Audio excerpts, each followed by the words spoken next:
Aging is inevitable, and whether you're 17 or 70, we all ask ourselves the same question: what is next for me? Sara Croymans from University of Minnesota Extension here to answer that question. You're going to tell us all what's next for us, right?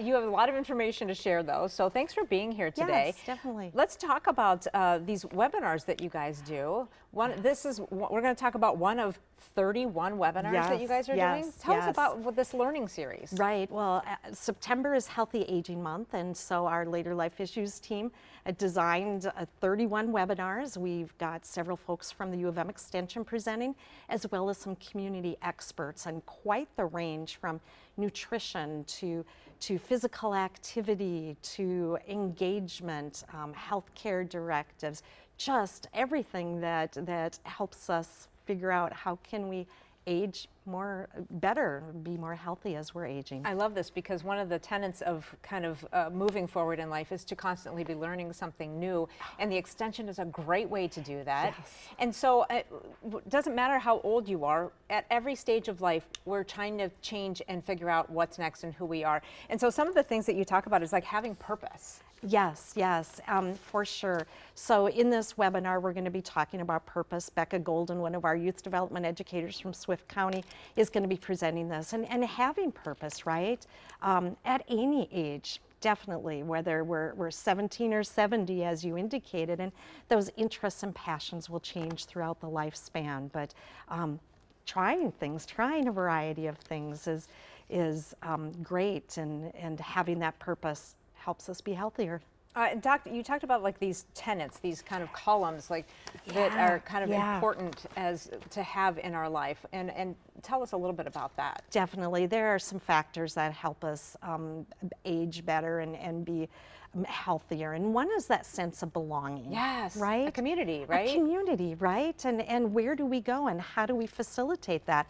Maybe it's being part of a gardening club, or you've got a running expert coming next, and being part of that running community.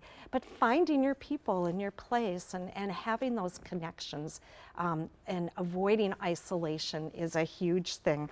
Also, mastery is something to think about, and those are learning new skills and trying new things for sure. Independence at any age, and that changes over our life course as well, right? And adapting to those life changes. The last one that I want to mention is generosity. Yes. Where might we be volunteering and giving to others, and thinking about our community, which helps avoid the isolation and that sense of belonging as well. But one of the things you mentioned with that is this mentoring, right? Yeah. So it doesn't have to be going to an animal shelter and you know, giving your time there. It could be mentoring somebody else, but the mentoring goes both ways. Oh, for sure, for sure. And as I shared, Becca's a youth development educator, and she works with young people all day. And she really encourages us to do intergenerational activities with that mentoring. And as you indicated in that relationship, there's give and take, right? Us older folks learn from the young people. We learn how to be curious. We learn how to create a vision. And of course, the young people hopefully benefit from those of us that are a little bit older as well. I happened to spend time last week with a woman who volunteers with young people in quilting. And she was helping young people create projects actually for the Renville County Fair. And she spent weeks, probably months, with these young people on sewing skills. And she was giving, she was receiving, the young people were benefiting, just aging gracefully and giving back to the community is so important. I love this idea. Sara, thank you so much. This is a great idea. All these webinars are a great idea. So you can go ahead and find that on kare11.com, or you can go to the extension.umn.edu.